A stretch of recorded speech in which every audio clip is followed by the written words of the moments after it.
예수님은 우리의 죄를 지고 십자가에 죽으셨지만 3일 만에 부활하셨습니다. 부활의 첫 열매가 되신 예수님, 40일 동안 제자들에게 여러 번 나타나셨습니다. 그래서 제자들은 예수님의 부활을 목격한 증인들이 될 수 있었습니다. 40일 동안 이 땅에 계셨던 예수님, 이제 승천하시게 되는데요. 제자들을 불러 모아놓고 승천하신 그 예수님께서 약속을 하나 주셨고 또 명령을 하나 주셨습니다. 제자들이 받았던 그 약속은 뭘까요? 사도행전 1장 4절과 5절에 보시면 아버지의 약속하신 성령을 기다리라, 그렇게 약속의 말씀을 하셨어요. 또 제자들이 받은 명령은 뭘까요? 사도행전 1장 8절에 보면 땅끝까지 증인이 되라, 그렇게 명령하셨습니다.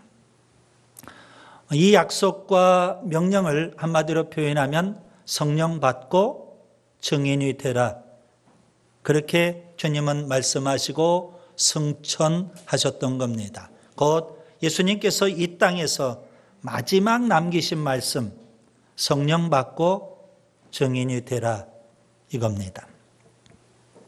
예수님께서 승천하신 뒤 제자들은 마가의 다락방에 모였습니다. 그들은 예수님 말씀 붙잡고 그곳에서 오로지 기도에 전념합니다. 아버지의 약속하신 성령을 주시겠다고 했으니까 성령을 구하며 간절히 기도했습니다. 그렇게 열흘이 흘렀어요. 오순절이 된 겁니다. 오순절이라는 것은 예수님께서 부활하신 후 50일째 되는 날 의미합니다. 예수님이 승천하신 지는 열흘째 되는 날이 됐죠. 곧 제자들은 열흘 동안 마가의 다락방에서 간절히 성령을 구하며 기도를 했던 겁니다. 오순절 날 약속대로 성령이 임하게 됐어요. 그 사건을 오순절 성령 강림 사건, 이렇게 표현을 합니다. 오순절 날 성령이 임함으로 이 땅에 최초의 교회, 예루살렘 교회가 탄생하게 됐습니다. 저는 지금 성령이 임함으로 교회가 탄생했다는 것을 말씀을 드리는 겁니다. 그 날을 기념하는 것이 바로 오늘 성령 강림 주일입니다. 성령 강림 주일은 쉽게 표현하면 교회 생일이다, 이렇게 말씀드릴 수 있겠죠. 하나님께서는 왜 성령을 주실까요? 여러분, 성령이 임하면 어떤 일이 일어나게 될까요? 여러분, 우리가 신앙생활하고 교회생활을 하는데 성령 떠나서는 불가능한 겁니다. 하나님께서 우리에게 성령님을 주심으로 우리가 신앙생활을 할 수 있고 교회생활을 할 수 있고 또 사명을 감당할 수 있게 되는 겁니다. 저는 하나님께서 왜 성령을 주시는지 이 본질적인 질문을 좀 던져보는 겁니다. 그리고 성령이 임하면 어떤 일이 일어나는지 저는 이 시간 세 가지를 말씀드리려고 합니다. 첫째, 성령이 임하면 진정한 그리스도인이 됩니다. 여러분, 성령과 그리스도인 뗄 수 없는 깊은 관계에 있습니다. 로마서 8장 9절을 보시면 만일 너희 속에 하나님의 영이 거하시면 너희가 육신에 있지 아니하고 영에 있나니 누구든지 그리스도의 영이 없으면 그리스도의 사람이 아니라 그랬습니다. 우리 속에 그리스도의 영, 하나님의 영, 성령이 없다면 우리가 그리스도인이 아니라는 말씀입니다. 우리 그리스도인의 중요한 특징은 뭘까요? 우리 안에 성령이 계시다는 사실입니다. 여러분, 혹시 주변에서 귀신 들린 사람을 보신 적이 있는지요? 귀신 들린 사람이란 이겁니다. 그 사람 속에 누가 있다는 거죠? 더러운 귀신이 들어가 있다는 겁니다. 우리 그리스도인은 어떤 사람일까요? 그 속에 거룩한 성령이 거하신다는 의미입니다. 이것을 교리적으로는 성령의 내주, 안내자 거할 주자, 그래서 성령의 내주라고 표현합니다. 성령이 내주하시지 아니하면 그 사람은 결코 그리스도인일 수 없습니다. 그가 아무리 기도를 유창하게 잘한다 할지라도, 그가 아무리 교회 와서 열심히 봉사한다 할지라도, 그가 아무리 성경을 해박하게 잘 알고 있다 할지라도, 그가 아무리 교회에서 좋은 직분을 받았다 할지라도 그는 결코 그리스도인이 될 수 없는 겁니다. 성령이 내주하셔야만 진정한 그리스도인이다, 이렇게 말씀드릴 수 있습니다. 요한복음 3장에 예수님께서 니고데모를 만나셨어요. 니고데모는 하나님을 잘 섬긴다고 자부하는 바리새인이에요. 유대인의 관원이에요. 그리고 성경을 잘 가르치는 이스라엘의 선생이었어요. 그런 니고데모가 밤중에 예수님을 찾아뵙거든요. 예수님은 단도직입적으로 그에게 말씀합니다. 다른 거 말씀하지 않고 중생, 거듭남의 진리에 대해서 말씀을 하셨어요. 요한복음 3장 3절에 사람이 거듭나지 아니하면 하나님 나라를 볼 수 없느니라. 요한복음 3장 5절에 사람이 물과 성령으로 나지 아니하면 하나님 나라에 들어갈 수 없느니라. 거듭남에 대해서, 중생에 대해서 말씀을 하셨어요. 성경에 대해서 해박한 지식을 갖고 있었고 하나님을 잘 섬긴다고 자부하고 있었던 니고데모, 도대체 이 중생 거듭남 이 진리에 대해서 알 수가 없었던 겁니다. 사람이 어떻게 하면 다시 모태에 들어갔다가 태어날 수 있겠느냐, 이렇게 생각하면서 의아해했던 겁니다. 여러분, 우리가 흔히 첫 번째 태어나는 것을 육적인 출생 이렇게 말하죠. 부모님으로부터 우리가 태어나는 것을 의미해요. 그래서 부모님을 아버지, 어머니 부를 수 있죠. 두 번째 태어나는 것을 우리가 영적인 출생 이렇게 표현합니다. 성령으로 태어나는 겁니다. 그래서 우리가 하나님을 아버지라고 부를 수 있게 되고요. 이것을 우리는 거듭남, 중생이라고 표현합니다. 영적으로 거듭나지 못한 사람은 하나님을 절대 아버지라고 불러서도 안 되고 부를 수도 없는 겁니다. 그런 사람은 하나님을 아저씨라고 불러야 맞을 겁니다. 거듭난 사람만이 하나님을 아버지 부를 수 있거든요. 여러분, 우리가 어떻게 하면 거듭날 수 있을까요? 우리가 복음을 들을 때, 그리고 그 복음을 통해서 우리가 예수님을 믿을 때, 여러분, 우리가 잘 모르겠지만 성경은 이렇게 말씀합니다. 우리가 복음을 듣고 예수님을 믿을 때 성령님은 우리 안에 들어오신다는 겁니다. 그래서 그 성령님을 통해서 우리가 예수님을 고백하고 시인할 수 있게 되는 겁니다.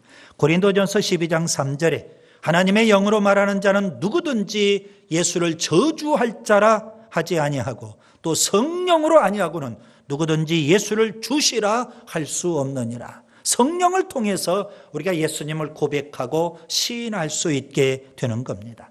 그러면 성령님께서는요, 우리 안에서 우리를 거듭나게 해주시고 하나님의 자녀가 되게 해주십니다. 로마서 8장 15절 16절에 보면 너희는 다시 무서워하는 종의 영을 받지 아니하고 양자의 영을 받았으므로 우리가 아빠 아버지라고 부르짖느니라. 성령이 친히 우리 영과 더불어 우리가 하나님의 자녀인 것을 증거하시느니라. 성령님이 우리를 거듭나게 해주시고, 그리고 우리를 너는 하나님의 자녀야, 그렇게 확증해 주셔요. 그래서 우리는 예수님을 주님이라고 고백하고 시인하게 되고 우리는 하나님의 자녀다, 그런 확신을 가질 수 있는 거예요. 저는 여러분에게 묻습니다. 여러분, 예수님을 믿으시는지요? 예수님을 고백하고 시인하시는지요? 만약에 그렇다면 이미 성령님은 우리 안에 들어와 계시고 우리를 거듭나게 해주신 줄 믿습니다. 여러분, 확신을 가지세요. 나는 거듭난 그리스도인이다. 아멘. 나는 거듭난 그리스도인이다. 나는 하나님의 자녀다. 나는 구원받았다. 지금 당장 죽어도 나는 천국 갈 수 있다. 이런 확신이 우리에게 있어야 되는 줄 믿습니다. 성령이 임하면 맨 먼저 어떤 일이 일어날까요? 거듭난 그리스도인이 되는 겁니다. 그 다음에 두 번째, 성령이 임하면 진정한 교회가 됩니다. 여러분, 성령과 교회 뗄 수 없는 깊은 관계에 있습니다. 예수님께서 승천하시고 마가의 다락방에 120명이 모였어요. 서두에도 말씀드린 대로 그들은 예수님의 그 약속의 말씀을 붙잡고 열흘 동안 오로지 기도에 힘썼어요. 오순절날 그곳에 성령이 임했거든요. 여러분 본문 2절에 보시면 성령이 임하는데 호련히 하늘로부터 급하고 강한 바람 같은 소리로 성령이 임하셨어요. 본문 3절을 보세요. 성령이 임하는데요, 마치 불의 혀처럼 갈라지는 모습으로 성령이 임했어요. 우리가 흔히 표현한 대로 불같은 성령, 바람 같은 성령이 그들에게 임하게 됐어요. 자, 성령이 임함으로 어떻게 됐을까요? 이 땅의 최초의 교회, 예루살렘 교회가 탄생하게 된 겁니다. 여러분 기억하세요? 성령이 임함으로 교회가 탄생하게 되었다는 사실입니다. 우리는 교회를 건물로 보지 않습니다. 교회는 공동체를 의미하는 겁니다. 예수 믿는 사람들의 공동체, 이게 바로 교회입니다. 그런데 여러분 오해하면 안 됩니다. 예수 믿는 사람들끼리 모였다고 해서 그것이 바로 교회라고 말할 수는 없습니다. 사도행전 1장에 방금 말씀드린 대로 예수님 승천하시고 마가의 다락방에 120명이 모였어요. 그들은 다 예수님을 믿는 사람들이에요. 그들은 다 예수님의 약속의 말씀을 붙잡고 있는 사람들이에요. 그들은 다 예수님의 제자들이에요. 그들은 다 예수님의 약속의 말씀을 붙잡고 오로지 기도하고 있는 사람들이에요. 그러나 엄밀하게 사도행전 1장 마가의 다락방에 모였던 이 120명의 이 모임, 이것을 교회라고 표현하기는 조심스러워요. 왜요? 아직 성령이 임하지 않았기 때문에요. 성령이 임함으로 교회가 탄생하는 거예요. 마태복음 16장에 보면 예수님께서 공생의 거의 후반입니다. 예수님께서 제자들을 데리고 빌립보 가이사랴 지방으로 가셨어요. 갈릴리 최북단 빌립보 가이사랴 지방이 있거든요. 제자들을 그곳에 데리고 가셨어요. 그리고 예수님께서 제자들에게 두 가지 질문을 던지셔요. 하나의 질문은 여론을 묻는 질문이었어요. 사람들이 나를 누구라 하느냐. 제자들은 잘 알아요. 사람들이 수근수근하면서 예수님이 이렇다 저렇다 말하는 게 있었거든요. 그래서 예수님에게 쭉 설명을 해드렸어요. 사람들이 혹은 여론이 예수님에 대해서 이렇게 말합니다. 쉽게 말씀드릴 수 있었어요. 예수님 두 번째 또 질문을 던지셔요. 그러면 너희는 나를 누구라 하느냐. 믿음을 묻는 질문을 던지셨어요. 이건 고민이 되는 거예요. 그때 베드로가 이런 고백을 해요. 마태복음 16장 16절에 주는 그리스도시요 살아계신 하나님의 아들이시니이다. 위대한 신앙 고백을 해요. 물론 거기에 12 제자가 같이 있었죠. 아마 베드로가 대표적으로 그렇게 신앙을 고백했을 거예요. 그리고 다른 제자들도 다 베드로처럼 그렇게 고백하고 싶었을 거예요. 아멘 했을 거라는 말씀입니다. 예수님께서 베드로의 그 고백을 들으시고 축복을 하십니다. 바요나 시몬아 내가 복이 있도다. 그리고 나서 예수님께서 아주 중요한 진리를 하나 가르쳐 주셔요. 교회에 대해서 원대한 계획이 있음을 주님께서 말씀해 주셨어요. 마태복음 16장 18절 너는 베드로라 내가 이 반석 위에 내 교회를 세우리니. 여러분 이 말씀 잘 음미하셔야 돼요. 저는 지금 이걸 강조하고 있는 거예요. 베드로가 고백을 했어요. 다른 제자들도 베드로 고백에 다 아멘 했을 거예요. 다 그들은 예수님을 신뢰하고 예수님을 따르고 예수님으로부터 제자 훈련을 받고 있는 그런 제자 공동체예요. 그런데 그런 공동체를 향해서 예수님은 너희가 이제 교회가 되었구나 이렇게 말씀하신 게 아니에요. 주님 뭐라고 하셨다고요? 내가 이 반석 위에 내 교회를 세울 것이다. 교회라고 표현하지 않으셨어요. 그러면 언제 교회를 세우시겠다는 걸까요? 오늘 본문 사도행전 2장에 있는 대로 오순절날 성령이 임함으로 교회가 세워지게 된 줄 믿습니다. 저는 이런 말씀들을 근거로 해서 감히 이렇게 표현해 드리려고 합니다. 사람들만 많이 모였다고 해서, 예수 믿는 사람들만 많이 모여있다고 해서, 그리고 열심히 기도도 하고 찬양한다고 해서 그걸 교회라고 말할 수는 없다는 거죠. 여러분, 교회의 중요한 특징은 뭘까요? 성령이 임해야 되는 겁니다. 성령이 임하지 않는 교회, 더 이상 교회일 수 없는 겁니다. 여러분, 성령 충만한 공동체가 진정한 교회인 겁니다. 성령이 임해야만 교회가 교회될 수 있다는 말씀입니다. 그래서 사도행전에 보면 예루살렘 교회는요, 성령 충만을 사모했고 성령으로 충만했고 그들은 계속해서 성령을 구하고 성령으로 충만했던 겁니다. 왜요? 그래야만 교회이기 때문에 그래요. 바울은 에베소서 5장 18절에 술 취하지 말라 이는 방탕한 것이니 오직 성령으로 충만함을 받으라 그랬어요. 여러분, 성령 충만하지 못하면 술 충만 방탕한 것이 돼요. 그러면 교회가 성령 충만하지 아니하면 그럼 방탕한 교회, 세속으로 충만한 교회, 사람 냄새만 풍기는 교회예요. 사람의 뜻만 난무하는 그런 교회가 되고 마는 겁니다. 오늘 우리 시대에 얼마나 교회들이 많습니까? 우리 주변에. 그러나 그 모든 교회들이 다 교회일 수가 없어요. 주님 보실 때. 진정한 교회는 성령으로 충만한 교회. 그런 교회가 주님 보실 때 진정한 교회인 줄 믿습니다. 성령이 오셔야만 교회가 교회되는 줄 믿습니다. 그 다음에 세 번째, 성령이 임하시면 담대한 증인이 됩니다. 여러분, 성령과 증인, 뗄 수 없는 깊은 관계에 있어요. 요한복음 13장, 예수님께서 십자가에 죽으시기 전날 밤 제자들을 마가의 다락방에 부르셨어요. 세족식을 행하시고 그리고 성찬식도 거행 제정하셨어요. 그리고 제자들에게 새 계명, 서로 사랑하라, 새 계명도 주셨어요. 그리고 예수님께서 제자들을 상대로 고별 설교를 하셔요. 이제 공생애를 마무리 짓는 고별 설교.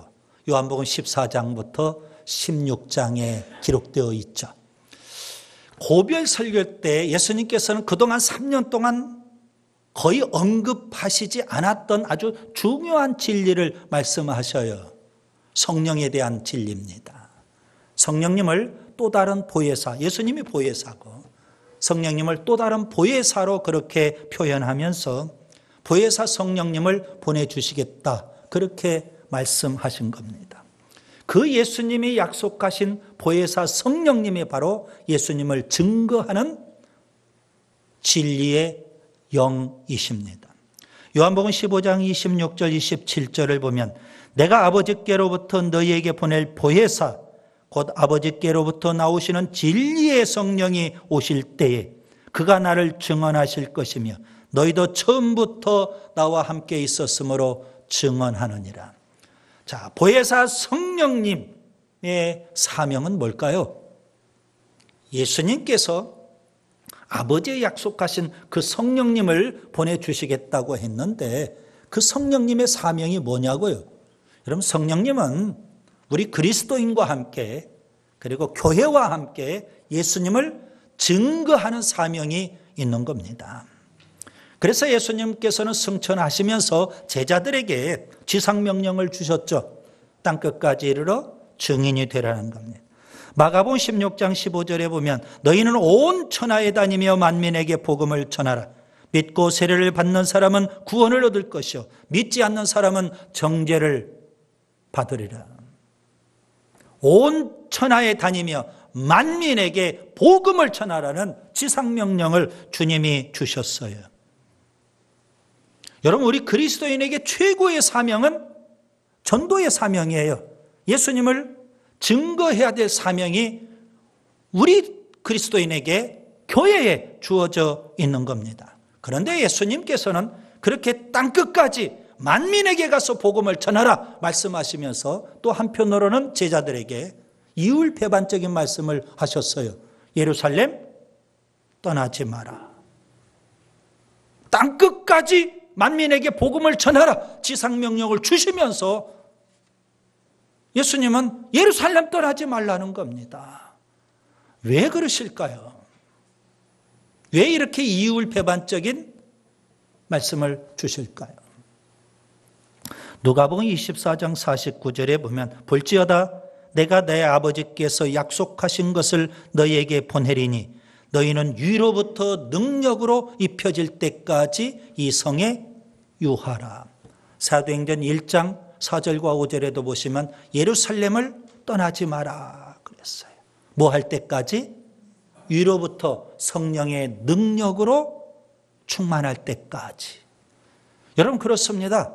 전도는, 증인은 어떻게 하는 것일까요?